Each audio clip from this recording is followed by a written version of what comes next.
Okay, picture this. You're standing at the base of this huge mountain and you're ready to climb. You can actually see the summit, the life you want. But then you look down and you realize the biggest thing holding you back is you. If that feeling sounds at all familiar, well, you're definitely in the right place. Today, we're going to dive deep into the core ideas from a book that tackles this exact problem head on. The Mountain Is You by Brianna Wiest. I mean, it's gotta be one of the most maddening parts of being human, right? You know what you want. You even know what you need to do to get it.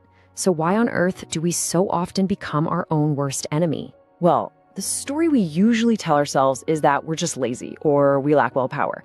But what if that's completely wrong? The book offers this totally radical idea. What if self-sabotage isn't about self-hatred at all, but a really weird, misguided form of self-protection? And that idea brings us to the central metaphor of the entire book, a concept that completely redefines the problem we think we're trying to solve.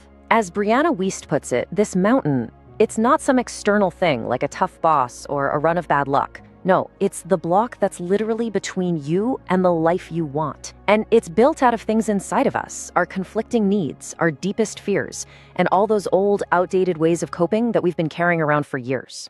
So if it isn't some deep character flaw, then what is it? Let's get right to the root cause of why we build these mountains for ourselves in the first place.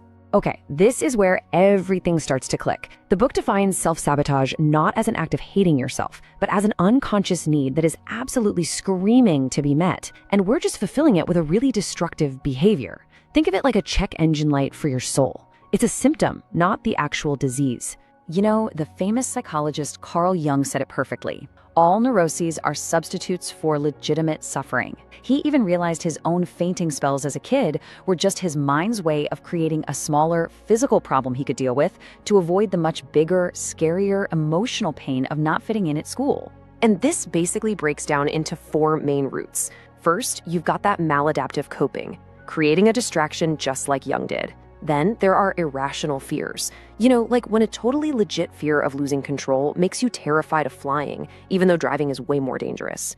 Third, these sneaky, outdated beliefs from childhood. Maybe you heard things like rich people are greedy, and now, without even knowing it, you block your own financial success. And finally, there's just a simple resistance to the unfamiliar. Our brains are literally wired for comfort, so they pull us back to what's known, even if what's known is misery. Okay, so we're starting to get the why, but that's only half the battle, right? How do we actually stop doing this stuff? Well, the book's answer kind of turns everything on its head. It's not about fighting your triggers, it's about learning how to listen to them. So here's the most important point. Your self-sabotaging behaviors are not the real problem. They are messengers. They are symptoms desperately trying to point you towards some deep, unmet need. To actually stop the behavior, you first have to decode the message it's sending. And these examples just make it so clear. Constantly overspending? It's probably not about the stuff. Maybe you're trying to buy a new identity to feel more secure. That massive goal you keep procrastinating on? Maybe it's a giant blinking sign that you're not even on the path you truly want. Pushing people away? It could be that you're so terrified of being rejected that you're making it happen yourself, just to control it. See what I mean? These aren't failures, they're signals. Decoding the message is step one. But then comes the really hard part, actually changing. And it feels huge, doesn't it? Well, the book argues that real change happens in a way we almost never expect. We all kind of dream of that one massive, life-altering breakthrough, right? That big aha moment that changes everything in an instant. But Wiest says that's basically a myth. Real, lasting change is the result of tiny, consistent actions she calls micro-shifts, and they compound on each other over time. And the path forward is almost deceptively simple. First, you just pick one tiny thing. Not get in shape, but more like walk for 10 minutes. Step two, do it today. Not tomorrow, not on Monday, not when you feel like it. Do it now. And third, you just do it again tomorrow. The whole goal here isn't intensity. It's all about consistency. You let the momentum build itself. And this leads to what might be the single most powerful lesson in the entire book. You have to learn to disconnect your actions from your feelings. Why? Because our feelings are hardwired for comfort and safety, not for growth. You will almost never feel ready to begin the scary new thing. The secret is to just begin anyway. So this brings all these ideas together into one final powerful reframe, one that completely changes the meaning of climbing that mountain we talked about at the beginning.